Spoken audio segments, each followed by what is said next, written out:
Serious, what are some of the creepiest declassified documents made available to the public? Not sure if it's declassified, but the case of Hisashi Aochi. He was a Japanese nuclear plant worker who was exposed to a lot of radiation which left him looking like a Fallout ghoul. They kept him alive for 3 months even though he was in a lot of pain. His heart even stopped 3 times in an hour, but they kept on resuscitating him. I don't know much about it, but it is interesting to read about. Not so much creepy but rather pretty freaking cool in a 50s sci-fi B-movie kind of way. Project 1794. In 1984, a psychic remote viewed the planet Mars for the CIA. MKUltra was pretty FK'd up. CIA created mind control program that tried a bunch of different things to control behavior in people. Paid people to be LSD test subjects by picking them off street and paying them in cocaine just to leave for them dead after. Among other stuff. Unabomber was a test subject and it FK'd him up and lead to him killing people. Also, the author of One Flight Over the Cuckoo's Nest was a test subject. A cool thing I found out from researching the Unabomber, Ted Kaczynski, is that he was apparently a subject of the MKUltra operation. Not exactly creepy, but Operation Success. The CIA was working on a heart attack gun back in the 1960s-70s. It started off as a conspiracy theory but gained enough momentum nationwide that it forced the US government's hand and they finally admitted the theory was mostly accurate. Short version. They never had a fully functional heart attack gun. But they did have a nearly working prototype. The idea was that it would have a very small projectile that would be laced with a chemical that would induce a heart attack and leave a hole smaller than one left behind by a syringe. While they never had a fully working version, they did have a prototype but abandoned the project once they more or less had to admit the conspiracy was mostly true. I find this to be among the creepiest, scariest things declassified by the government simply because of the consequences of them admitting to having been working on such a weapon. For one, it shows that the US government was very serious, at least at one point in time, about being able to take someone out with it being easily traced back to them. Whether they would have used this on private US citizens or on foreign agents is debatable. But they easily could have used it to silence people who were pushing to further advance civil rights or people who generally spoke out against the government in general. It's also scary because it makes you stop and think how many conspiracy theories are correct or at least scarily close to being correct.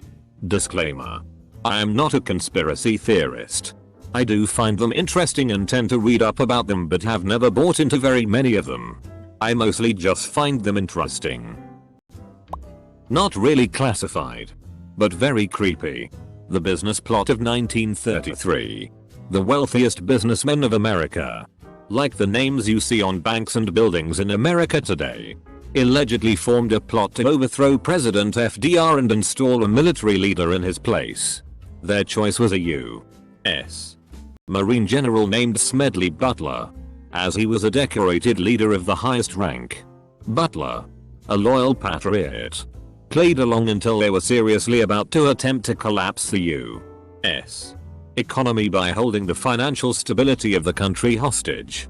He rolled on them and testified to Congress about the planned coup. No one was prosecuted.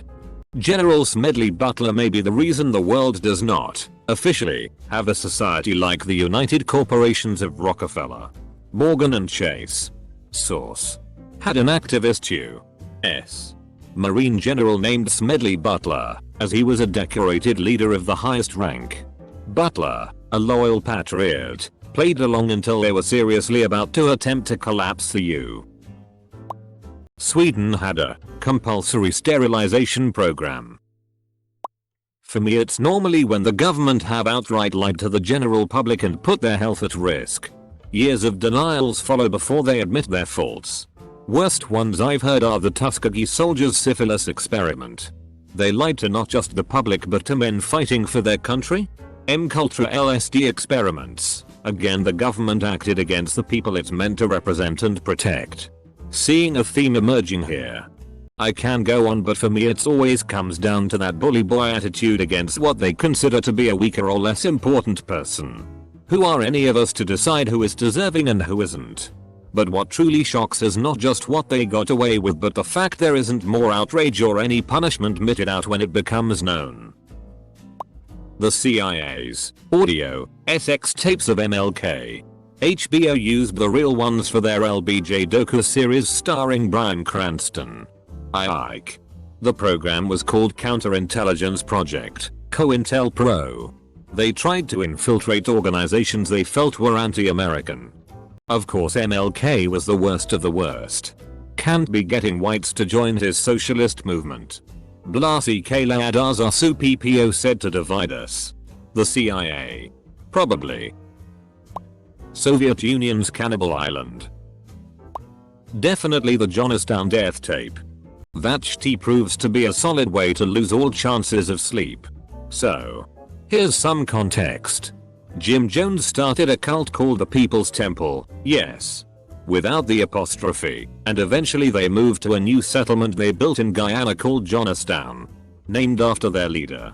Since he made them believe he was some form of the Messiah, as a lot of cult leaders did, he could control them all to do whatever he pleases. And one of the things they did was practice drinking Flavor Aid, not Kool-Aid as commonly believed, to prepare themselves for the time when they commit revolutionary suicide. These practices were just normal Flavor Aid Kool-Aid. But Jones told them it was poison just to see their reactions. When the time came, someone recorded what was, essentially, the sounds of people drinking Flavor Aid laced with cyanide, alongside a fatal cocktail of other substances. Many victims, including young children, which you could hear screaming in the audio. 900 or so people died. Only a few didn't. This was the biggest loss of American life in a deliberate act until 9/11. And there is an audio recording of it. And just a very strong reminder. This wasn't mass suicide. This was mass murder. Many people were willing to die at his hands. But all the children and some of the adults didn't. Since all of them were forced to take the drink. It wasn't their own choice to drink it. It was Jones's. So, whilst people believe that it was a suicide, they were all duped into being murdered by Jim Jones. Edit. Fixed the largest loss of American life fact to add in a deliberate act. And talked a bit more about how it was mass murder, not mass suicide. A man named Joseph McMoneagle claimed he had the unusual talent known as remote viewing, where he had the ability to see the world through another person's eyes at any physical place. And any place and time. The CIA ran a test on him in 1984 where they tried to discredit his ability. They gave him a piece of paper with coordinates and a date and time written on it. And told him to tell them what he saw. The catch was the coordinates were on Mars and the date was 1,000,000 years in the past. However, to their surprise, when McMoneagle began to describe what he saw, he described an unfamiliar landscape. And said that he viewed a civilization in dire state. He then went on to describe complex infrastructure spanning the strange landscape. Such as roads, aqueducts, channels and pyramids. He described the entities that he saw as tall shadowed figures. And it appeared that their situation was critical. And on the brink of apocalypse. The CIA declassified the entire transcript, which can be read by anyone online. This. Pretty much anything related to Marie Curie. Pedro Albizu Campos was arrested a third time and imprisoned for 26 years for working to make Puerto Rico independent by the American government. The cause was that members of the Nationalist Party shot in Congress and unfurled the Puerto Rican flag. Illegal to do at the time. He wasn't there, but he was the head of the Nationalist Party and the American government had been keeping an eye on him for years. While in prison, his health deteriorated and he said that they were using radiation to kill him in his cells. No one believed him until folders used by the American government to keep tabs on the Puerto Rican people were declassified in the late 90s. There it was found that they were using radiation to kill him, and him, being as smart as he was, tried to slow the poisoning slowly by covering himself with wet towels, getting the nickname King of the Towels by his jailers. That's just one of the many crimes Americans have done against the Puerto Rican people. All public now when these documents were declassified. The findings in the Reese Committee that state the deliberate dumbing down of the US population and the Dodd Report to the Reese Committee on Foundations. He gave a definition of the word subversive, saying that the term referred to any action having as its purpose the alteration of either the principle or the form of the United States government by other than constitutional means. He then argued that the Ford Foundation, Rockefeller Foundation, and Carnegie Endowment were using funds excessively on projects at Columbia, Harvard, Chicago University and the University of California in order to enable oligarchical collectivism. He stated, the purported deterioration in scholarship and in the techniques of teaching which, lately, has attracted the attention of the American public, has apparently been caused primarily by a premature effort to reduce our meager knowledge of social phenomena to the level of an applied science. Bet you all have not heard of this one. The Manned Orbiting Laboratory was an Air Force project back during the Cold War. Its stated goal was to test the effectiveness of space-based recon. Its hidden agenda was to test the applications of an orbital weapons station. Not only that, it would have been used for global surveillance, including Americans. The government has been plotting to spy on us for over 50 years. Luckily it was cancelled to fund the Vietnam War, and was the military's last chance to develop a space program. http nro gov declass html. In East Germany, the Stasi collected absurd amounts of information about civilians, later available at the Stasi Records Agency. There was even an archive of people's scents with impregnated cloths. You can visit the museum in Berlin. Recommended. Watch the film The Lives of Others, Das Leben der Anderen, depicting exactly this. Cables on the Tiananmen Square massacre. I had no idea that the massacre was so extensive. In American history our political massacres had body counts that fit on fingers and toes. i.e. Kent State or the Boston Massacre. The extra steps such as directing the protesters to disperse down a prepared safe route and then ambushing them with machine guns on that same route is horrific. The Aversion Project. Evils of homophobia at its absolute worst. In the 1970s, South Africa forced lesbian and gay soldiers to undergo sex change operations, chemical castration, electric shock, and other unethical medical experiments. An estimated 900 forced sexual reassignment operations may have been performed between 1971 and 1989 at military hospitals, as part of a top-secret program to root out homosexuality from the service. Those who could not be cured with drugs, aversion shock therapy, hormone treatment, and other radical psychiatric means were chemically castrated or given sex change operations.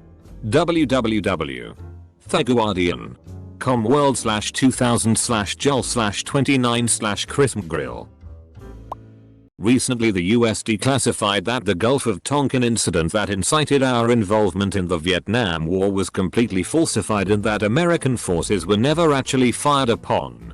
This was the triggering event that led to thousands upon thousands of lives being lost, and it was a bold-faced lie to manipulate the American people by a corrupt government. This was the same time frame where college protesters to the war were shot and killed for opposing it. The government made up a war and killed people who didn't want to follow the lies like the brain-dead war machine it wanted them to be a part of. Project MKUltra. The CIA was looking to do research into possible mind control truth serums, and thus carried out experiments that involved drugging mental patients with copious amounts of LSD, delivering electric shocks and even torture for what could be months on end. Longest experiment lasted 6 months. While the project was officially discontinued in 1975, a misfilling resulted in 20,000 documents surviving the purge. That and the fact a CIA veteran by the name of Victor Marchetti has gone on the record to claim the experiments were still continuing after the termination date. Make of that as you will.